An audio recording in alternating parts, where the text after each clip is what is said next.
The Brazilian foreign policy can be analyzed through different interpretive layers. One of the central points, for example, is understanding that different authors observe the same object, foreign policy, from different perspectives. Amado Luiz Servo privileged the perspective of long-term historical development and organized Brazil's international trajectory into historical paradigms. Maria Regina Soares de Lima, on the other hand, emphasizes the strategic behavior of the state in specific contexts, using tools from political science.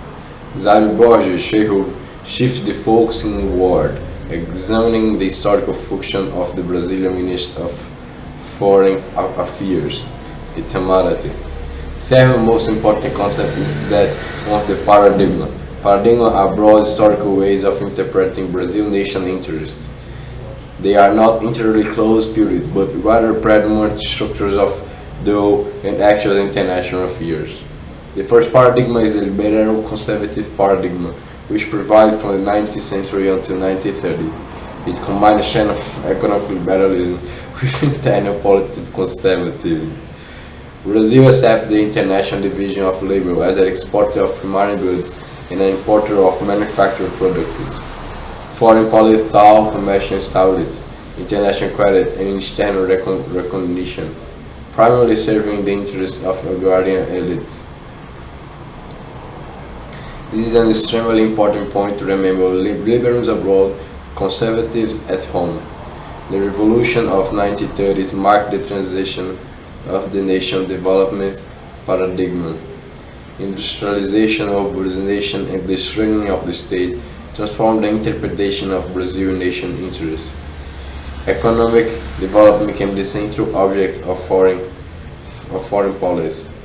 Brazil sought industrialization, greater international autonomy, and enhancing bargaining power within the international system. The state assumed an active role in both the economy and the country's international insertion. This paradigm remained dominant, with adaptations, until the crisis of 1980s and 1990s. In the 1990s, the neoliberal paradigm, also known as the competitivization paradigm, emerged. Economic openness, market liberalization, and adaptation to globalization became key priorities. The state partially reduced its role as the primary driver of development. However, several argue that this paradigm never became fully consolidated, since development elements remain active within the Brazilian state. Subsequently, the logic paradigm appeared, in which the state acts as a strategic conditioner of international insertion. The objective is to combine economic openness with the state capacity of planning and promoting national competitiveness. The state ceases to function exclusively as a producer or direct controller, and instead assumes the role of articulating public and private interests. Another central point, for example, is to understand the methodological distinction between historical and political science. The historical approach focuses on long-term development, structural process, and documentary analysis. Political science, by contrast, employs theoretical concepts such as collective action, game theory, the prisoner dilemma, and strategic analysis. Maria Regina Soares de Lima argued that theory produced in core countries is not always adequately explained same peripheral countries such as Brazil. Therefore, even with the same historical paradigm, foreign policy behavior may vary according to issue area, the political context, and the state capacity for action. The concept of semi-periphery is fundamental. Brazil does not occupy a position equivalent to that of the major core powers, but neither does it possess the same degree of vulnerability as the most dependent peripheral countries. This created an ambiguous part of behavior in some areas. Brazil acts with the autonomy and regional leadership capacity, In others, it faces structural limitations and dependence. Another central theme of the lectures is the history of territory. Brazil's territory formation is viewed as the decision element in the construction of nation-states. The use of the legal principle of ut post that the land belonged to those who effectively occupied it was crucial in legitimizing Portuguese territorial expansion and later Brazilian territory claims. The Treaty of Madrid represents an important milestone because it replaced the abstract logic of the Treaty of Tordesillas with the principle of effective of occupation. Alexandre de Guzmán emerged as a key figure in the process. This topic has a high likelihood of appearing in exams. It's also important to remember that Brazil diplomacy historically built an identity based on negotiation, meditation, and the peaceful resolution of conflicts.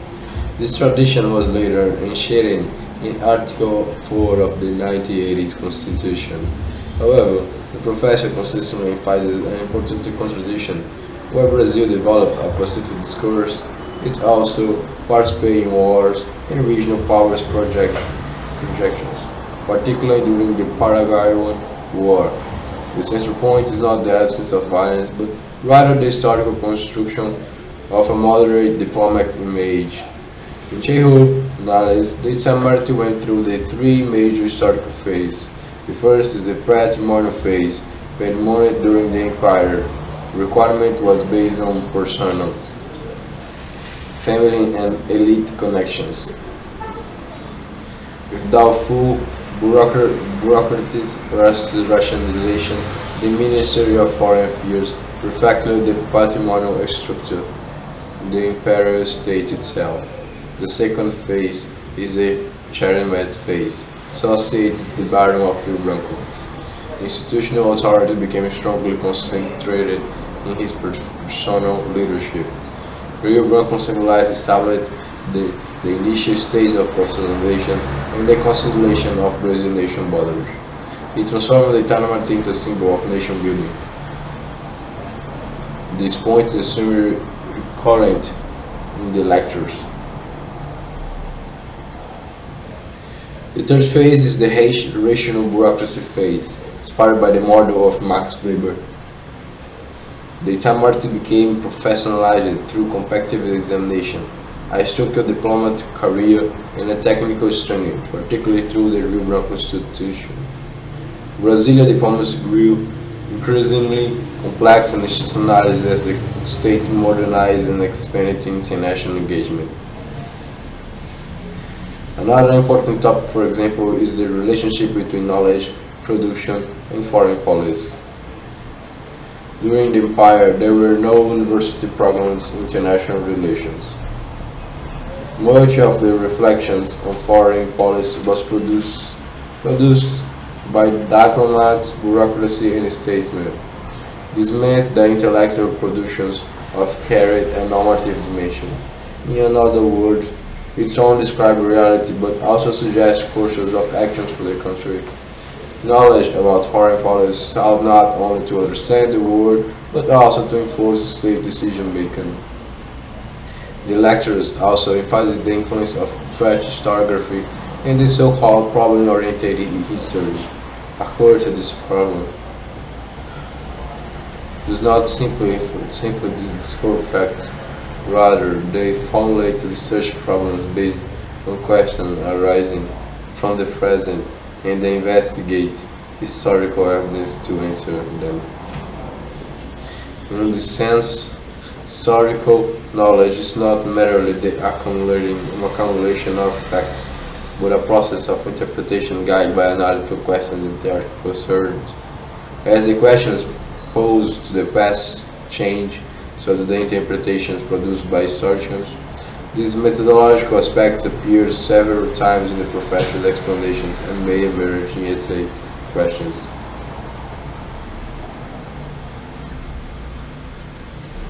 Finally, foreign policy should be understood as a result of the interactions between the international system. The regional environment, the state, the bureaucracy, and the political decision-making. Brazil International behaves not solely the product of the present of the Itamaraty acting independently, but rather the outcome of the interactions among historical structures, institutions, social interests, economic paradigms, and international dispute over the meaning of the nation's interest.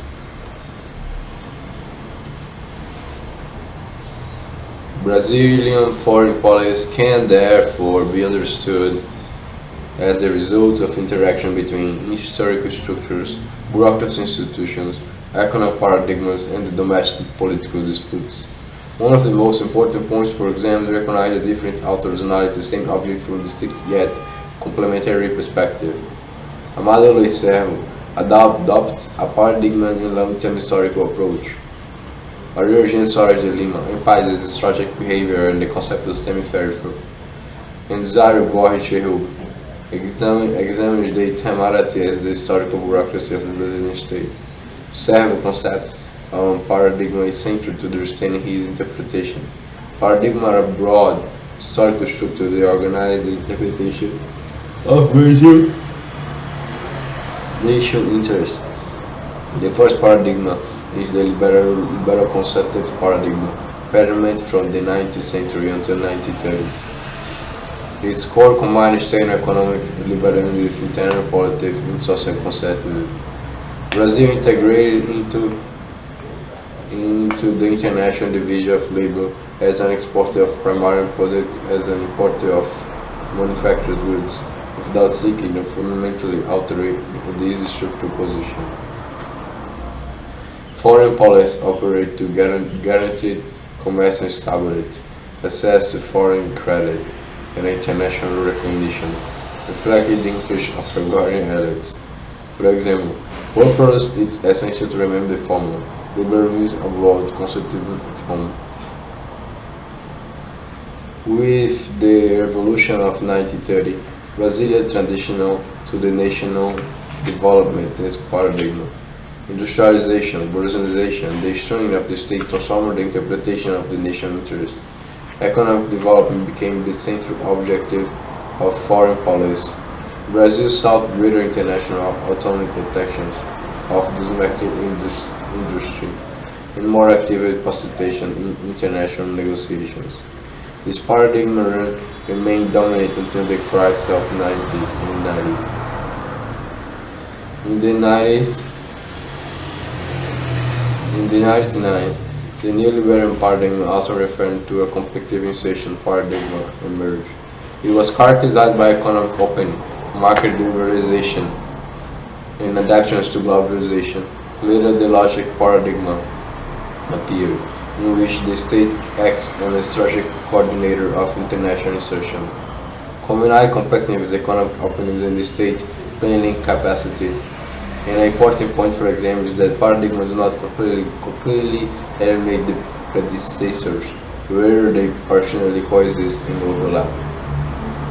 Another fundamental theme of the lectures is the distinction between historical and political science. The historical approach focuses on long-term development, structural process, and empirical documentations. Political science, by contrast, employs analytical tools such as game theory, the prisoner dilemma, collective action theory, and strategic analysis. Maria Regina argued the same theoretical concepts such as Brazil cannot be adequately analyzed solely through theories developed in core countries. The positions with the international system generate specific opportunities and constraints that require distinct analytic frameworks. The concept of semi-inferior in the fourth section. Brazil occupies an intermediate position in the international hierarchy. It is neither a core power, a highly dependent sphere for states. This condition produces a pattern of behavior marked by autonomy and limitation. In some issue areas, Brazil demonstrated leadership, bargaining capacity, and regional influence. In others, it faced historical concerns, arising from economic dependence, technological gaps, and asymmetry of power within this international system. From this perspective, foreign policy should not be interpreted as simple or for expression of nation interests. Rather, it emerged from the interactions between domestic and international factors. Historical legacy, bureaucracy, institution, economic models, and political choice. Understanding Brazilian foreign policy, therefore, requires a combining the historical perspective of civil, the strategic and institutionalized of Maria Regina Soares, the institutional approach developed by Chehu regarding the evolution of the Itamaraty.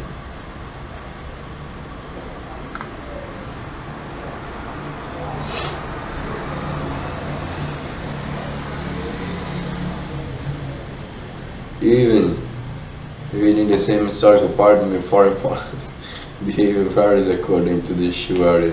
The political concept and the state capacity for actions. The concept of semi-fair from is therefore extremely important. The lecture also emphasizes that foreign policy must be analyzed through multiple levels of analysis.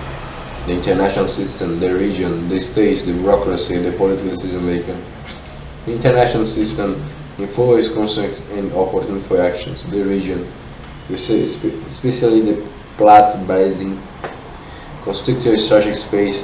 The states defines political and economic priorities. The diplomat's bureaucracy implements decisions, and the executive branch formally conducts foreign policy. In Chehu analyzes the Itamaraty phase through the three major historical phases. The first is the patrimonial phase. Predominantly during the Brazilian Empire at this stage, diplomatic requirement was based on personal, family, and elite connections. The Ministry of Foreign Affairs directly reflected the patrimonial structure of the empire state. The Itamaraty did not yet possess absolute centrality in decision making, which also involved the imperial parliament and the Council of States.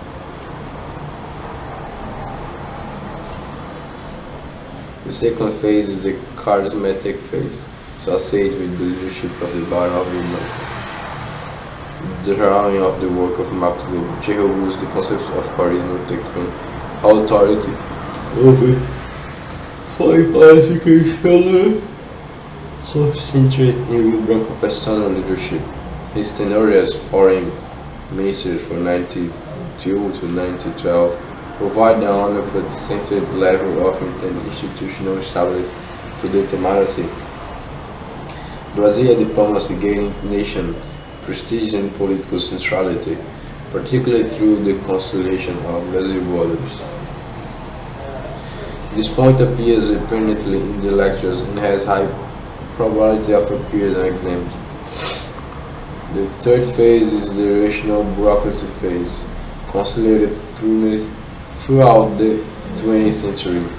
The Itamaraty began to operate according to the formal rules, competitive examinations, and technical improvisations. The Rio Branco Institute became the symbol of this rationalization process. Authority no longer depends primarily on personal relationship or charismatic leadership, but rather on its position within a rational legal bureaucracy.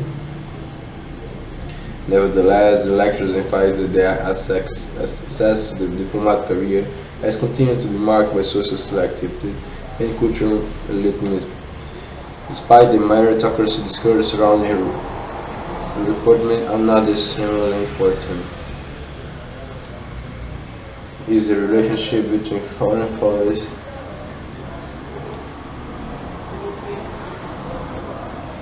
Foreign policy is not merely a collection of diplomatic decisions, it is also narrative about what country believes itself to be.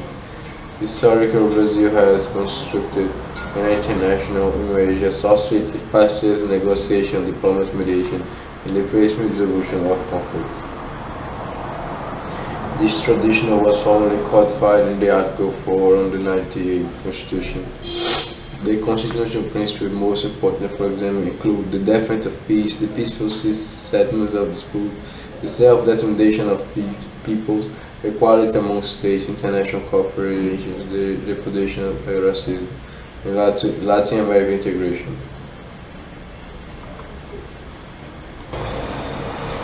Another central point is the structural duality of Brazilian foreign policy. Brazil operates simultaneously along two distinct axes.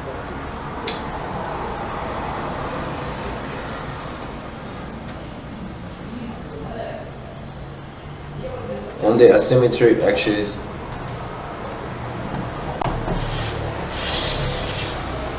its interests with major powers, such as the United Kingdom, France, and later the United States, and the condition of unique powers.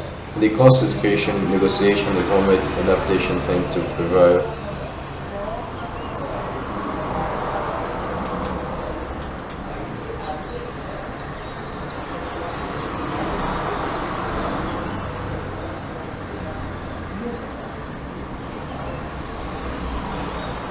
On the actions of relative symmetry, particularly within the Plata Basin.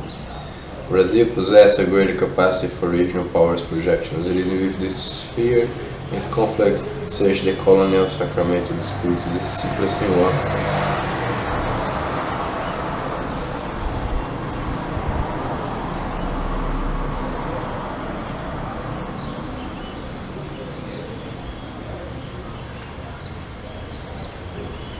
The containment of Juan Manuel de Rosas in the Paraguay War took place.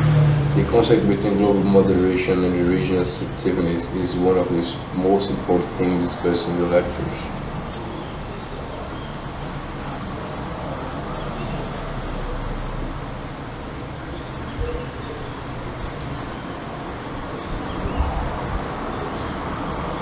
The territorial question also appears as a central element in the formation of the Brazilian state. The legal principle of "ut that the land belongs to those who effectively occupy it was decided civil legitimatism, Portuguese expansion in the America. The Treaty of Madrid replaced the abstract logic of the Treaty of Tordesillas with the principle of effective occupation of territory. Alexandre de Guzmão emerged as a major figure in the process. This topic has enormous potential to appear as an examination. The lecturers also emphasizes the influence of French historiography and the concept of problem-oriented history. History does not simplify, it discovers facts. Rather, they formulate questions about the past based on problems arising in the present constantly. History changes as the question posed to historical object change. This methodological discussion appears constantly in the professional explanation and should be revisited in essay questions. Finally, the point repeatedly emphasizes that foreign policy is neither neutral nor exclusively technical. It is shaped by social disputes, economic interests, historical memory, ideology paradigms, and internal conflicts over the meaning of the nation's interests.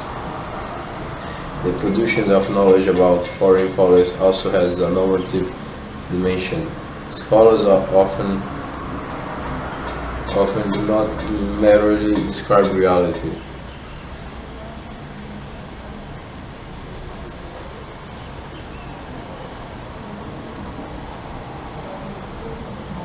but also propose course of action of the country. Brazilian foreign policy should therefore be understood as the historical results of the interaction between the state, bureaucracy, society, and the international system. Brazilian foreign policy must also be understood as part of the broader process of nation-state formation. This is one of the most important points for examination. Foreign policy should not be seen merely as diplomatic action directed outward, but also as an instrument for consolidating territory, sovereign nation identity, and state institutions. Brazil emerging as an international also actors directly linked to the articulation between territory populations. power structure and identity. A central theme of the lectures is the idea that Brazilian territory is not merely a geographic fact, but a structural factor of foreign policy. Unlike Spanish America, which experienced political fragmentation after independence, Brazil maintained a relative territorial structure. As a result, the preservation of territorial integrity became a central concern of Brazilian foreign policy.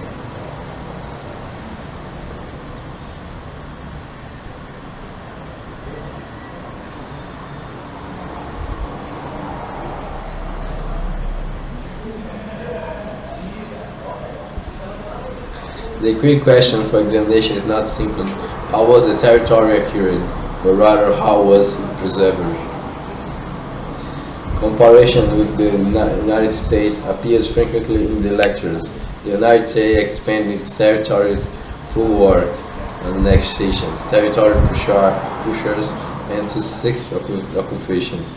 Brazil, by contrast, consolidated a significant portion of its territory through diplomacy, legal principles, negotiation, international recognition. This difference became an important element in the construction of Brazilian diplomatic identity and its self-image as a country that values legal and peaceful mechanisms for resolving territorial disputes. This perspective reinforces one of the core central arguments. Brazilian foreign policy cannot be understood solely through the military power and economic interests. It can also be analyzed through the historical process that shaped the state, its border, and creating the narrative about Brazil's role in the international system.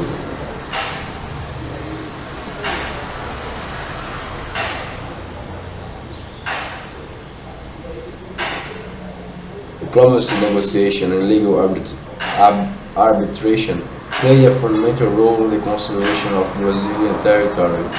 From which emerged the valorization of diplomacy as a historical instrument of Brazilian state building. This idea is directly reflected in the notion of diplomacy of intelligence, associated with negotiation skills and legal legitimities rather than the exclusive use of military force. Two geopolitical regions are present as a particular important: the Platte Basin and the Amazon region. The Platte Basin was strategically significant because it controlled the major river roads, essential for economic and military circulation. In this space, Brazil operated under relatively symmetrical powers conditions and therefore adopted a more assertive foreign policy. It was within the context that conflicts such as the Corn of Sacramento dispute, the Secret War, the containment of Juan Manuel de Rosas, and the Paraguay War emerged. This is extremely important point for examination. Brazil was not always pacifist. Its behavior varied according to the distribution of power in each contest.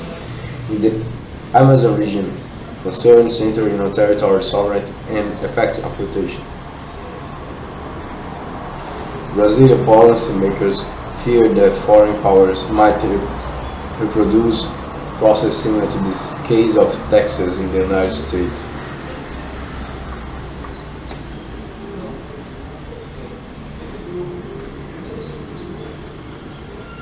Where gradual settlement was followed by political elections.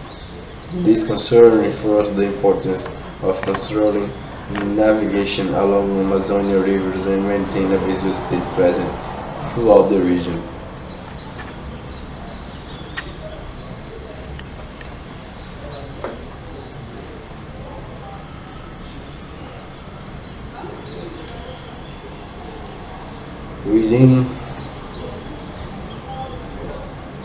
Within the concept emerged a key concept for examination, but to consider the principal means of who occupies possess. It became a fundamental legal instrument used by Brazilian diplomats to legitimate its border and consolidate nation territory. The Treaty of Madrid represented a decisive milestone because it replaced the average of logic of the traits of the Brazilians with the principle of effective occupation. Alexandre Delgado played a central role in the process. Remembering these connections is essential for example. Another highly important thing is the relationship between foreign policy and state formation. The Brazilian state was historically constructed through the articulation of territory, population, and the power. Territory had to be consolidated, the population had to be politically incorporated, and institutions had to organize the process of state decision making. The question of citizenship also appears as a fundamental issue. The formation of the Brazilian state did not imply the full inclusion of the population. During much of the imperial period, enslaved people were not recognized as citizens. This reveals that foreign policy does not necessarily represent society as a whole, but often reflects the interest of the group was to control the state. One of the central questions raised in the lectures is who defines the national interest?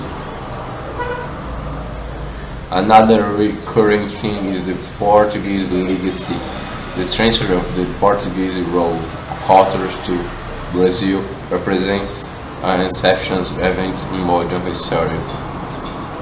For the first time, European metropole moved its political and administrative center to a colony. This process anticipated Brazilian state centralization, strengthened institutions, and helps explain why Brazil maintained territorial unity after independence. The formation of nation identity is also a central topic. Brazil did not automatically emerge as a nation.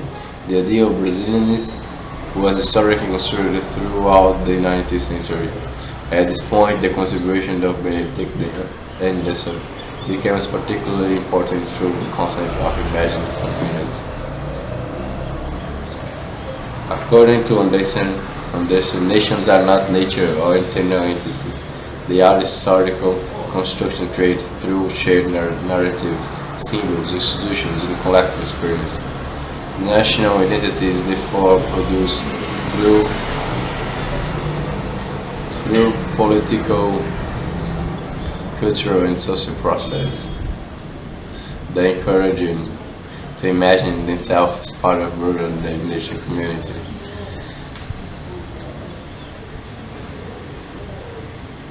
This perspective helps explain why Brazilian foreign policy is closely connected only to international relations, but also to the construction of the state authorities, territorial unity, citizenship, and national identity. Foreign policy becomes part of the broader historical process through which Brazil defines who belongs to the nations, what the nation interest means, and how the country understands its place in the international system. The nation is therefore understood as a symbolical and historical construction. Individuals come to imagine themselves as belonging to the same nation community, even without personally knowing more of its neighbor. This concept of imagined communities, developed by Benedict Anderson, has a high probability of appearing in the essay questions, since it helps explain how Brazilian nation identity was gradually built throughout the 19th century.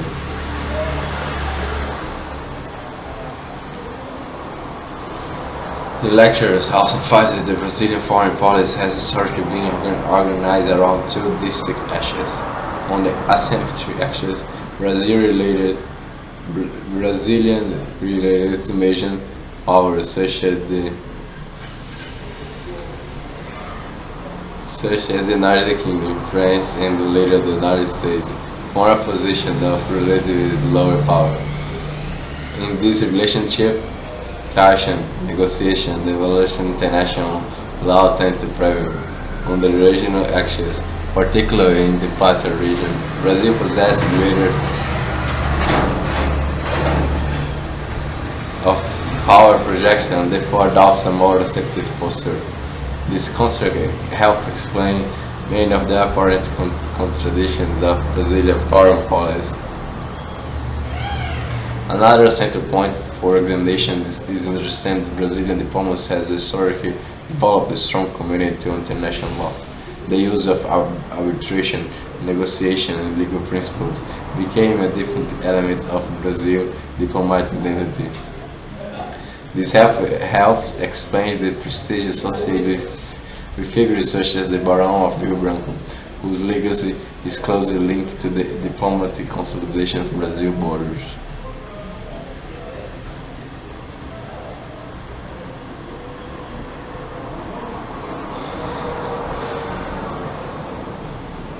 In this institutional analysis developed by Zara Borges Jacob, the intermediate undergo three historical phases. The first is the patrimonial phase, associated in part and characterized by personal, familial, and elite networks. The second, the cardinal phase, linked to the leadership of the Barão of Rio Branco, whose authority established and symbolized Brazilian diplomacy.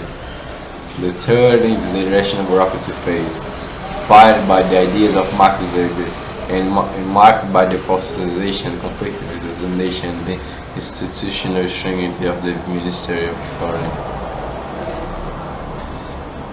Another important theme is the methodological distinction between historical and political science. Historical focus on long-term development, documentary evidence, and historical process. Political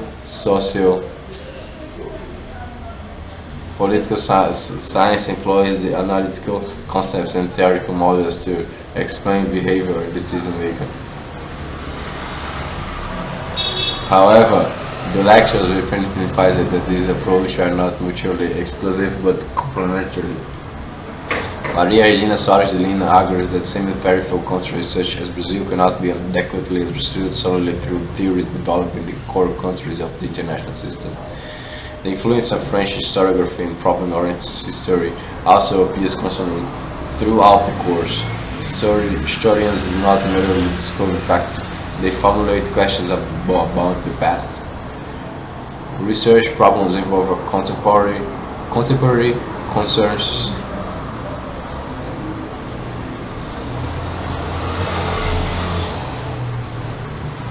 involved. As a result, historical interpretation change according to the question scholars ask of historical evidence. This methodological debate appears repeatedly in the professional explanation, as has significant potential to appear in essay examination. Ultimately, Brazilian foreign policy should be understood as the historical product of interactions between international structures, economic paradigms, bureaucracy, institutions, domestic political disputes, and process of state formation. It's not merely an external policy, but a constitutive part of Brazil's own historical construction as a state, a territory, and a nation identity. Brazilian foreign policy must therefore be understood as an integral component of the historical formation to the nation state. This is one of the most important points for examination. Brazil not being constructing its foreign policy only after independence. Its foundation were already being shaped during the colonial period, solely through territory disputed between Portugal and Spain. Consequently, understanding Brazilian foreign policy requires the simultaneous analysis of territory, population, identity, and the structure of power. From this perspective, is not simply a set of diplomatic actions directed toward the outside world. Rather, it is not of the mechanism through which Brazil defined its border, consolidated its sovereignty, built its institutional development, and the collective understanding of what it means to be a nation. The historical Brazilian foreign policy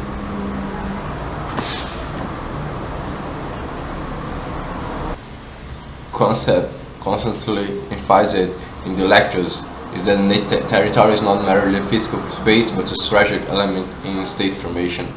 Brazil achieved independence while already possessing a vast and relatively continuous territory. This distinguished the Brazilian case both from Spanish America, which experienced political fragmentation, and from the United States. whose territorial expansion largely occurred after independence. The key question for examination is not simple: how was the territory formed, but rather how was it maintained. The comparison between Brazil and the United States serves as an important analytical framework. In the United States, territorial expansion was supported by a combination of economic power, military force, and agricultural expansions. The occupation of the West occurred through war, territorial purchases, and successive annexations, such as the Louisiana Purchase, the annexion of Texas, and the Mexican-American War. American expansion was closely linked to the doctrine of manifest destiny, which was associated with ideas of civilization superiority and a continuous advancement of territorial occupation. In Brazil, the dynamic was different. Brazil is not primarily expanding its territory through war of conquest after independence. Instead, its territory charge had already been gradually constructed during the colonial period through occupation, diplomatic negotiation, as the strategic use of international law. This lead not one of the central arguments of Prova Recupero. Brazilian diplomacy became a fundamental instrument in the construction of the nation state. This argument is directly connected to the concept of beautiful debts, which is extremely important for examinations. The principle means who occupies the process. It was used by Brazilian diplomats to legitimize borders based on effective occupation. The Treaty of Madrid became a decisive milestone which replaced the architectural logic of the Treaty of Tordesillas with the principle of actual possession. Within this context, Alexandre Guzmão played a central role by employing legal and cartography arguments to defend Portuguese interests in South America. Another crucial point for exams is to recognize that Brazilian diplomacy historically constructed international based on negotiation, legal formula, and diplomatic mediation.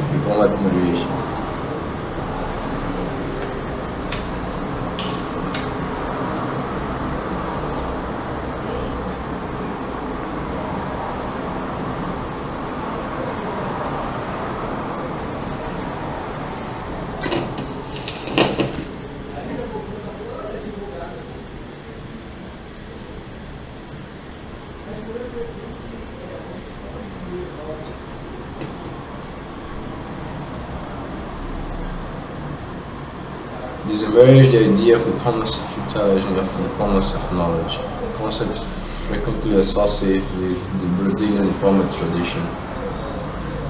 The plate basins in the Amazon region are present as two fundamental geopolitical space. The plate basin represents an area of regional powers projections, where Brazil operates under the more symmetric condition relative to the Plata Basin on the Amazon region are presented as two fundamental geopolitical spaces. The Plata Basin represents an area of regional power projections, where Brazil operates under the more symmetric conditions relative to its South American neighbors. The Amazon, by contrast, was associated with concerns about sovereignty and territorial control in the face of foreign interest in the region and navigation routes of occupation. Brazilian policymakers feared that the Amazon might experience and process similar to that of Texas in the United States, where the gradual occupation followed by political annexation. The lecturers also insist that foreign policy must be understood as a result of interaction between internal and external factors. This is a particularly important point in Recupero's works. He criticized approach that focuses exclusively on the international environment, as well as those that analyze only those domestic political dynamics. Instead, he argues that Brazilian foreign policy emerged from the continuing interactions between international concerns, domestic institutions, economic interests, historic historical experience, and political choice.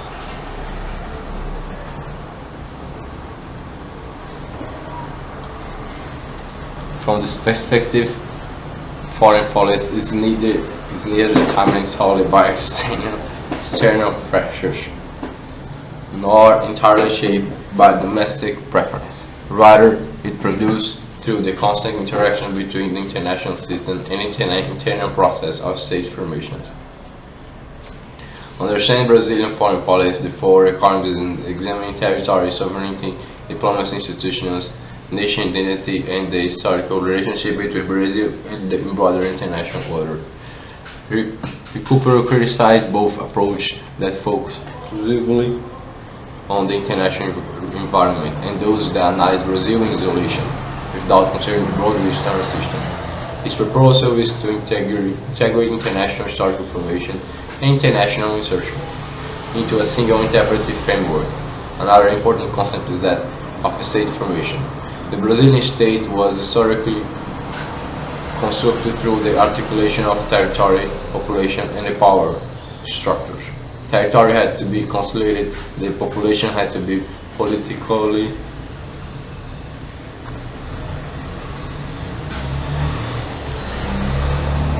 incorporated, and institutions had to organize state decision making.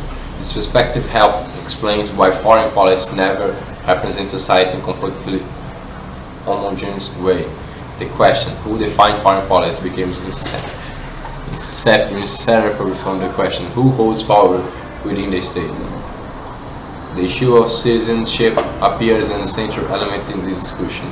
During the imperial period, larger sectors of the population, especially enslaved people, were not recognized as citizens. This reveals that the Brazilian state was found up profound inequalities. Foreign policy, therefore, does not necessarily express the universal interests of society, but often reflects the interests of dominant groups that control state institutions. Another recurring theme is the construction of nation identity. Brazil did not atomically emerge as a nation. Brazilian identity was historically constructed throughout the 19th century. At this point, the contribution of Benedict Anderson and his concept of imagined communities became particularly relevant. Nations are symbolic constructions. Individuals come to imagine themselves as members of the same nation community, even though they will never personally know most of their fellow citizens. The transfer to the Portuguese royal court to Brazil is present as absolutely exceptional event. For the first time in modern history, a European metropolis moved its political and administrative center to a colony.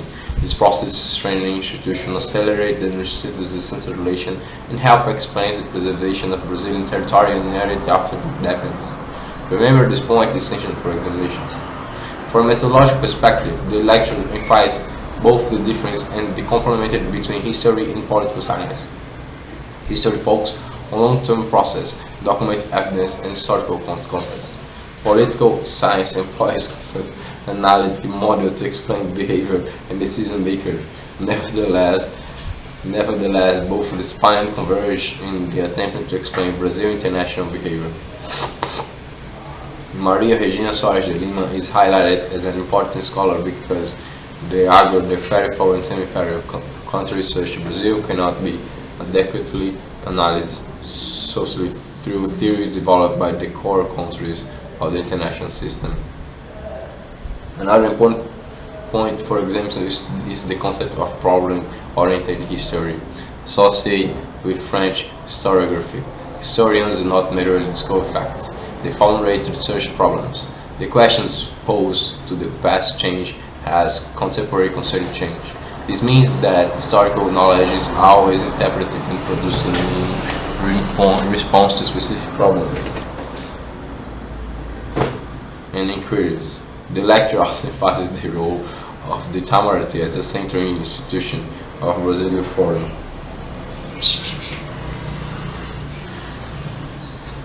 In the analysis developed by Nisério Borchejo, Three important phases can be identified: department phase and the charismatic phase, and the rational bureaucracy phase. Department phase is associated with the Brazilian Empire and it's characterized by personal relationship, family network, and related government powers. Diplomatic positions were often distributed through social connections rather than impersonal bureaucracy criteria. In this period, the Minister of Foreign Affairs affected the broader patrimonial structure of the Brazilian state. The charismatic phase is linked to the leadership of Beira,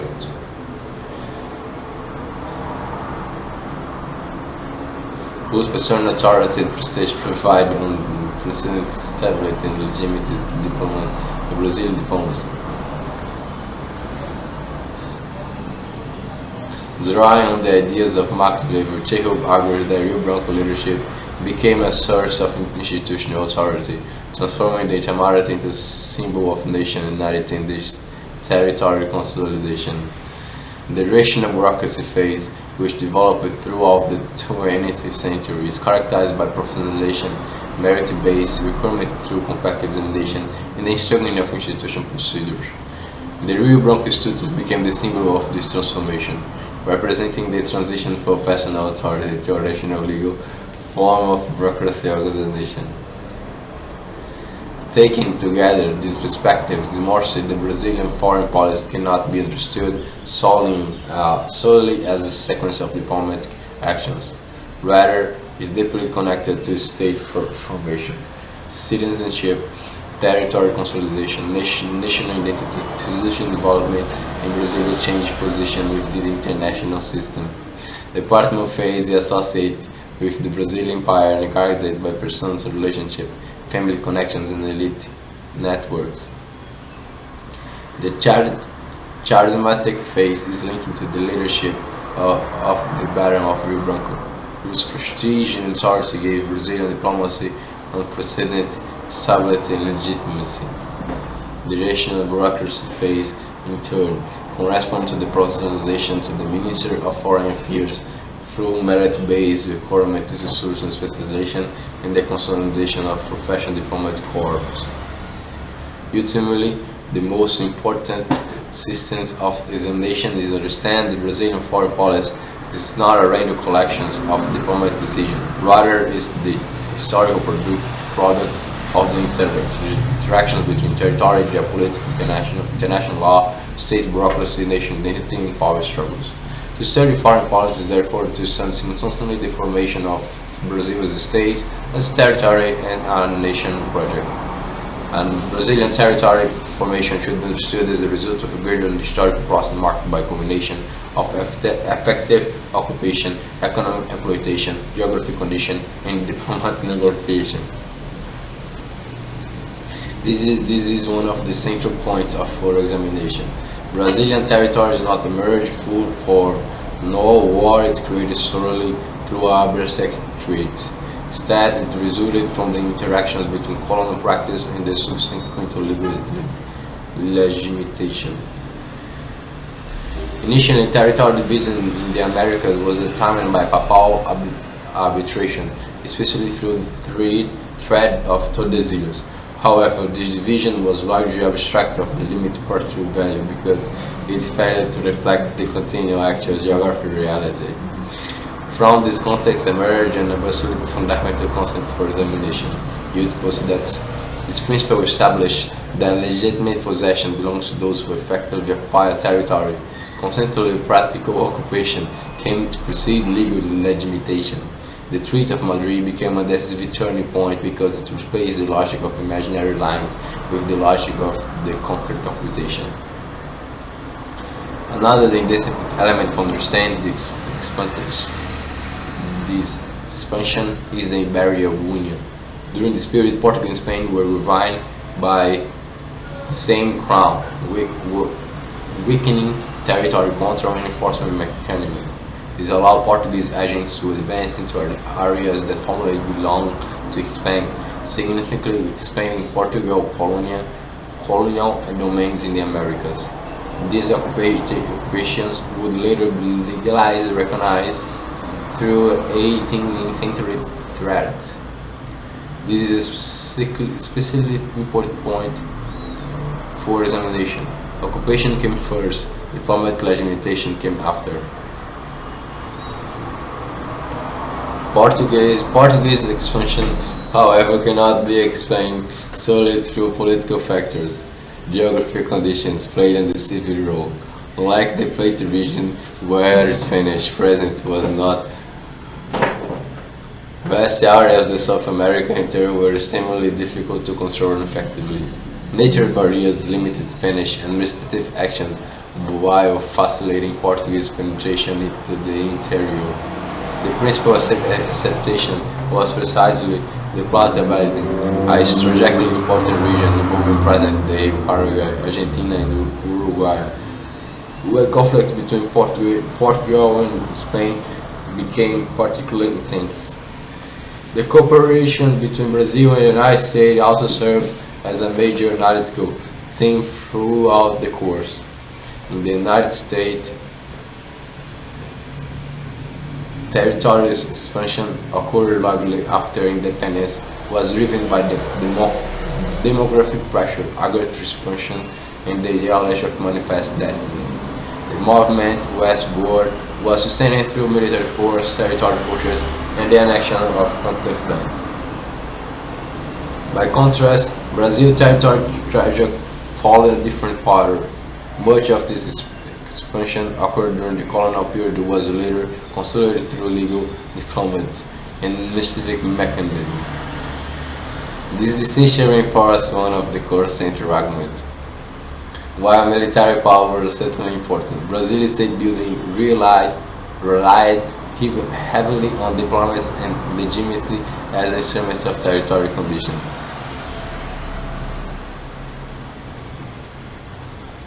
This historical experience contributed to the emergence of diplomacy, a culture that placed great value on negotiation, arbitration, and international law.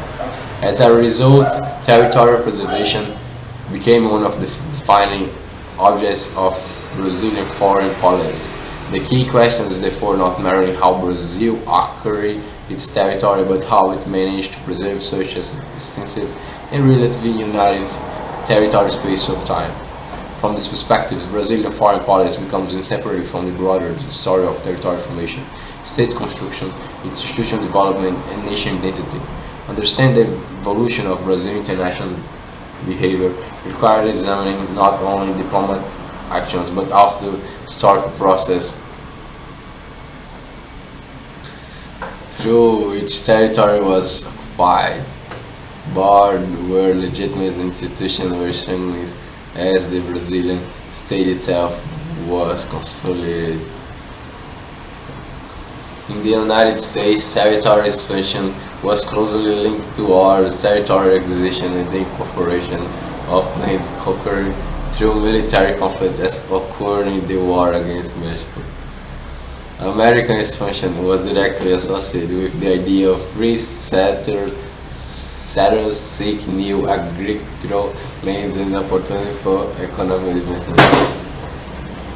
In the Brazilian case, however, conditions were markedly different. Colonial Brazilian was organized around the large slaveholding states. Land was not a scarce resource. Rather, the principal economic challenge was obtaining labor. This reduced demographic pressure for continuous frontier expansion.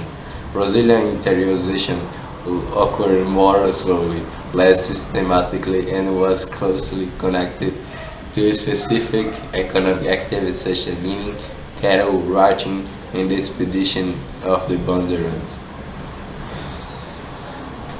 This is an essential point for examination, where the United States expanded largely because of the need for land. Brazil expanded more gradually because its economy depends primarily on slavery labor.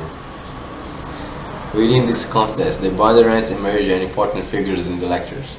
They participated in the advance into the interior, seeking preachers, mentors, and indigenous people for enslavement, the so-called Red Gold.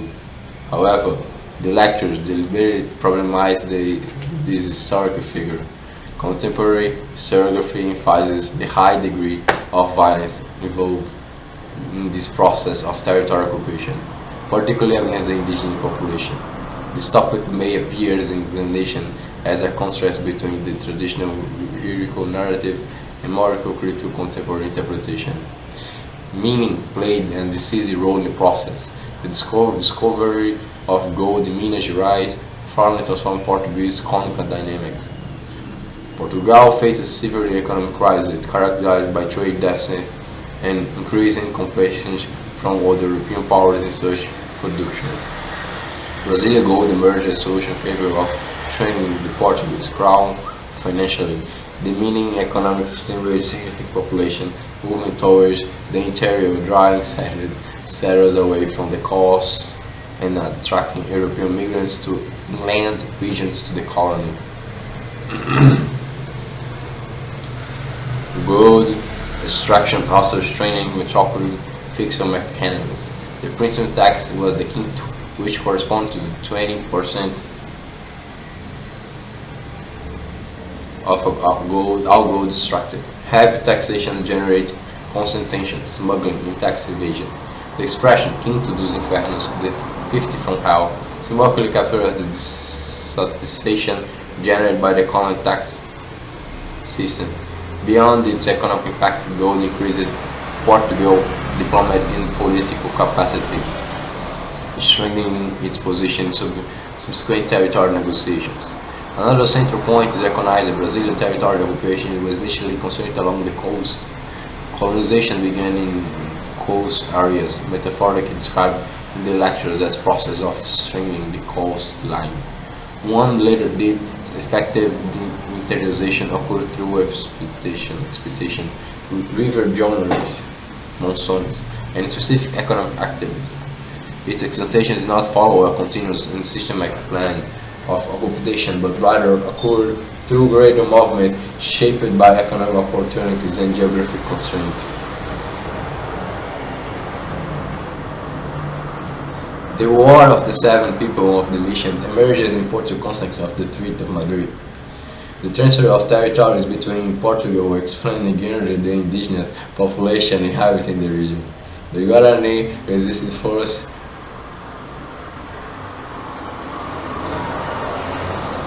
Herculation produced a violent conflict that demonstrated how colonial diplomatic decisions frequently disregard indigenous people altogether.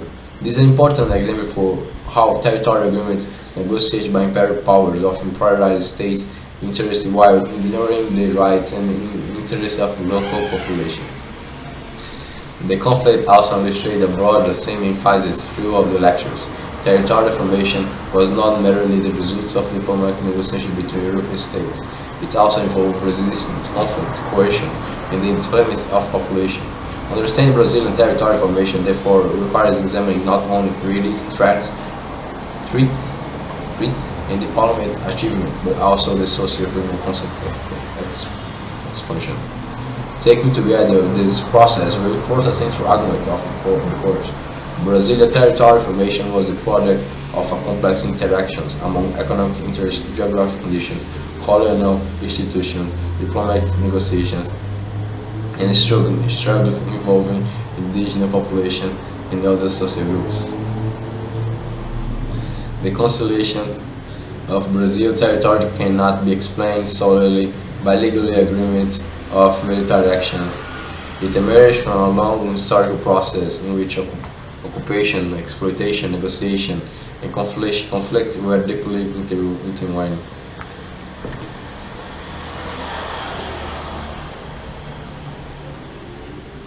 An important point for examination is that territorial diplomacy was also associated with violence, displacement, and coercion. The War of the Seven People of the Mission demonstrate that diplomatic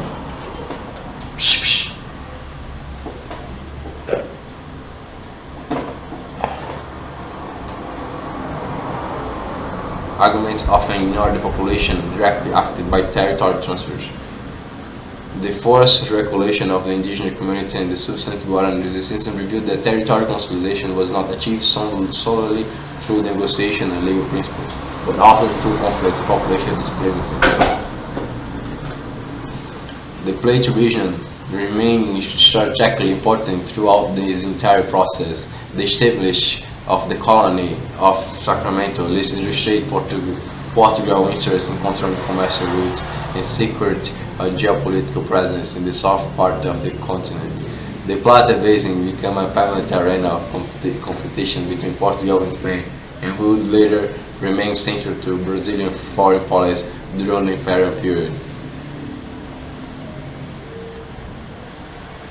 The lecture also emphasized that Brazilian foreign policy cannot be understood merely as formal diplomatic activity, rather in constituting an integral part of a broader process of nation.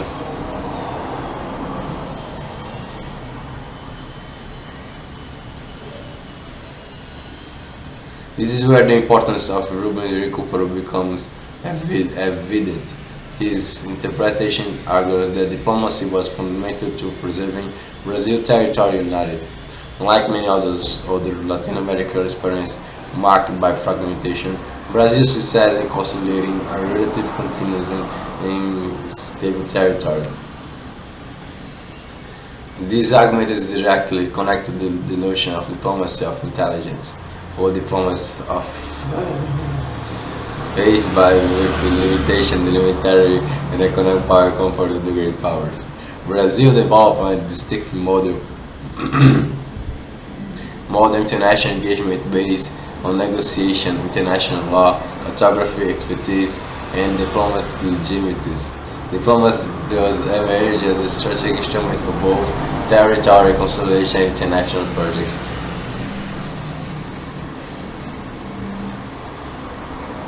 Another important point for examination is recognition that foreign policy must be analyzed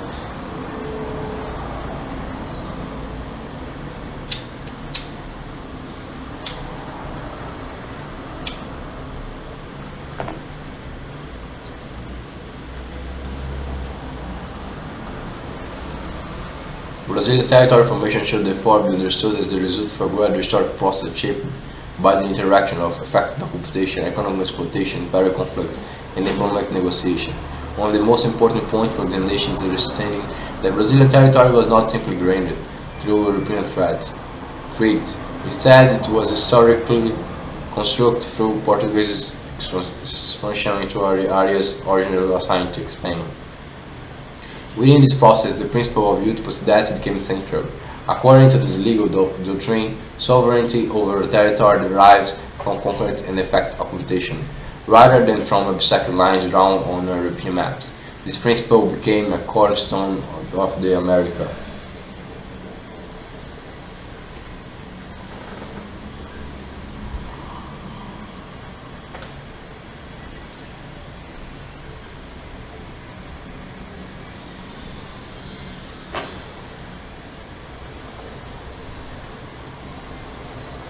In this process, the principle of jus possidetis became central. According to the legal doctrine, sovereignty over territory derives from concrete and effective occupation, rather than from abstract lines drawn on European maps. This principle became a cornerstone to the Brazilian diplomatic tradition and is directly associated with the Treaty of Madrid.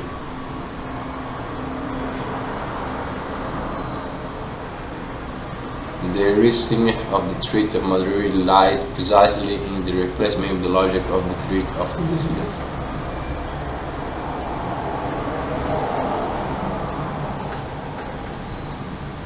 With the principle of effective occupation. The agreement will legally recognize territories that Portugal already occupied in practice, thereby consolidating much of the territory that would later become Brazil. This is a crucial point for examination. Occupation came first, diplomatic legitimation came after. In other words, territorial practice precedes legal recognition. This cycle reveals a broader historical pattern that characterized much of Brazilian territorial development. Expansion was driven by settlers, economic activities, military presence, missionary networks, mining operations, and administrative penetration into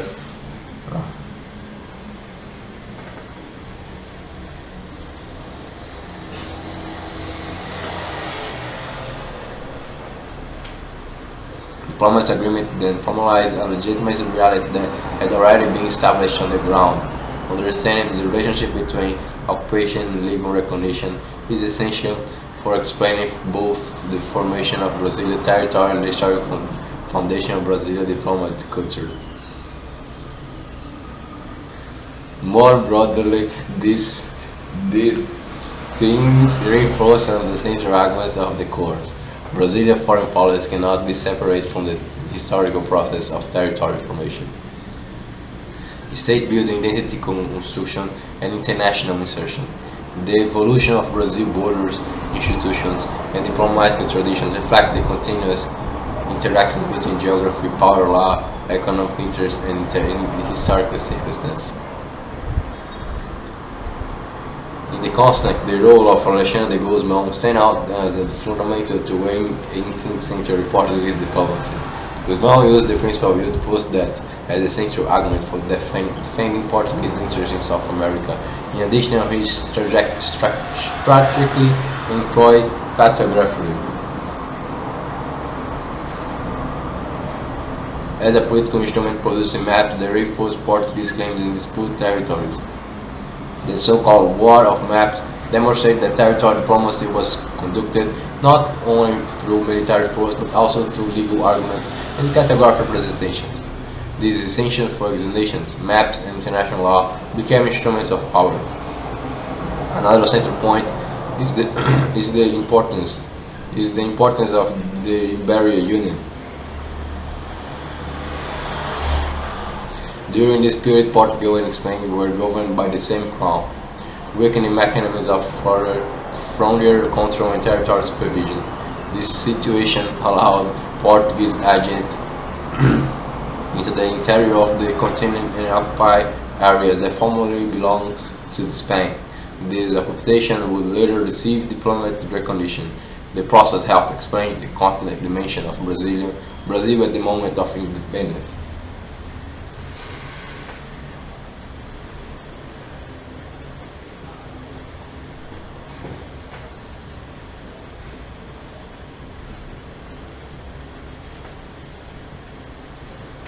Territorial internationalization was also deeply connected to the economic transformations of the Portuguese Empire.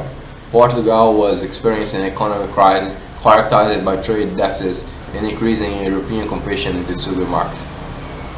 The discovery of gold in Minas Gerais radically altered the situation, meaning straining the Portuguese crown economically and stimulating intensive occupation of the colonial interior. Gold became a crucial resource of compensating for metropolitan economic difficulties.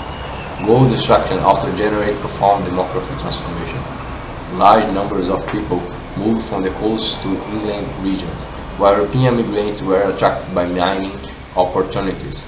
Territorial occupation ceased to be concentrated exclusively along the coastline and began expanding to areas that had previously been only sparsely explored.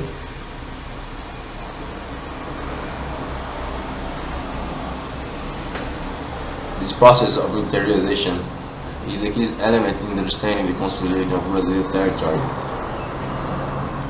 At the same time, the Portuguese crown established strict mechanisms of supervision and taxation, including the quinto.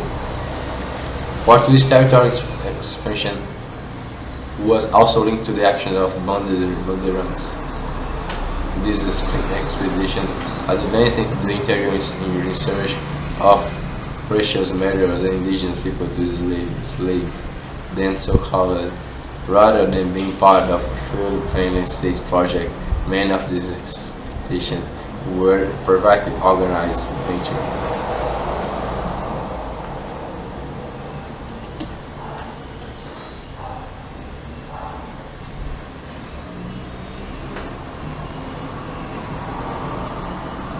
Constantly bandeiratismo should be understood simultaneously as a mechanism of territorial expansion and violent process of colonial domination. The Plata Basin emerged as a permanently strategic region through his historical process. Like many other areas of the continent, Spanish presence there was much stronger and more consolidated. As a result, conflicts between Portugal and Spain were particularly intense in this region. Control over river routes, access to trade networks, and geopolitical influence made the Plata Basin one of the most contested space in South America. This strategic importance helped explain the stubbornness of the colony of Sacramento, the repeated disputes over territory control, and the long-term relevance of the region Brazilian foreign policy. Even after independence, the Plata Basin remained a central arena for Brazilian international actions, influencing major events such as the confrontation with Juan Manuel de Rosas and the Paraguay War. Taken together, this development reinforced one of the central themes of the course. Brazilian territorial formation was not the result of a single event of threat. It emerged through the interactions of occupation, economic expansion, legal argument, diplomatic negotiations, geographic conditions, and imperial rivalries. Understanding Brazil's territory therefore requires examining both the practice process of occupations, the diplomat emerged then later transforming those occupations into international recognized sovereignty.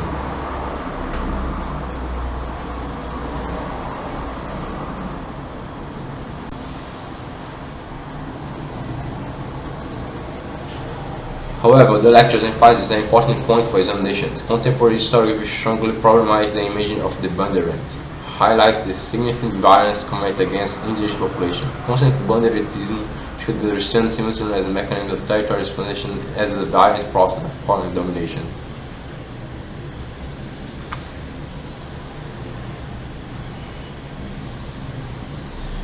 The implementation of threat, however, generated enormous human conflict. The transfer of the 7 people of the mission required the recognition of Guarani population living in the region.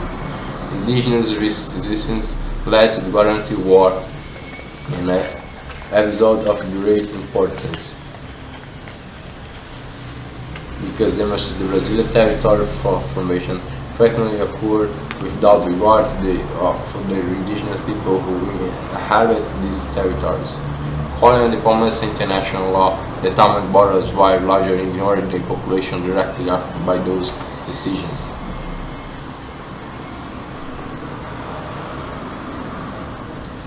Explain how the process of Brazilian territorial formation articulated effects of occupations, diplomacy, international law during the colonial period, highlight the importance of the Treaty of Madrid, the principle of Youth debts, and the role of Alexandre de Guzmán. In your answer, also discuss the social and political impacts of this process. Brazilian territorial formation during the colonial period resulted from a complex process that combined territorial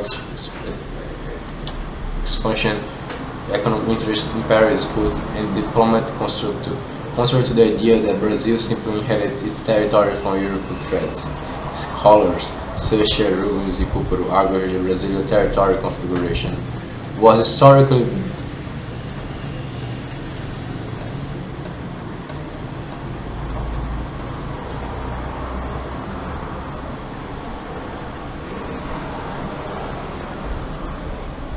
with a new concept based on the legal principle of Youth that, according to this principle, territorial sovereignty should be recognized on the basis of effective occupation rather than imaginary lines established by earlier agreements. This directly benefited Portugal, which had expanded the present far beyond this limit originally defined by Tordesilhas. Within this context, Alexandre Guzmán played a decisive role by formulating much of Portugal's diplomatic strategy. Guzmán used Youth debt as a legal foundation to legitimize Portuguese expansion, and also employed the cartography as a political institution, producing maps that reinforced the territorial claims of Portugal crown. The so-called War of Maps, demonstrating how diplomacy and technical knowledge became instruments of international power.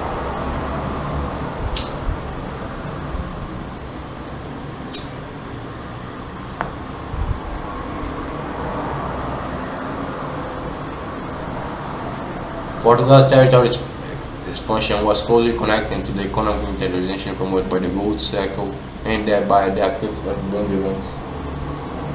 These expeditions advanced into the interior in search of precious metals and indigenous people to slavery, thereby expanding Portugal's ethnic presence in contest territory. Contemporary historiography, however, emphasizes that this process was marked by extreme violence against the indigenous population, challenging traditional narrative that portrayed the boundary soil of the nation. Disputes in the further reveal the such importance of such discussion variable. The colonial settlement became one of the main points of tension between Portugal and Spain because of the strategic location near the mouth of the Rio de la Plata. The threat of Madrid recognized part of this dispute by transferring the colonial settlement to Spain in exchange for the 7 people of the missions and Portuguese recognitions over extensive territories in the Amazon and the West interior.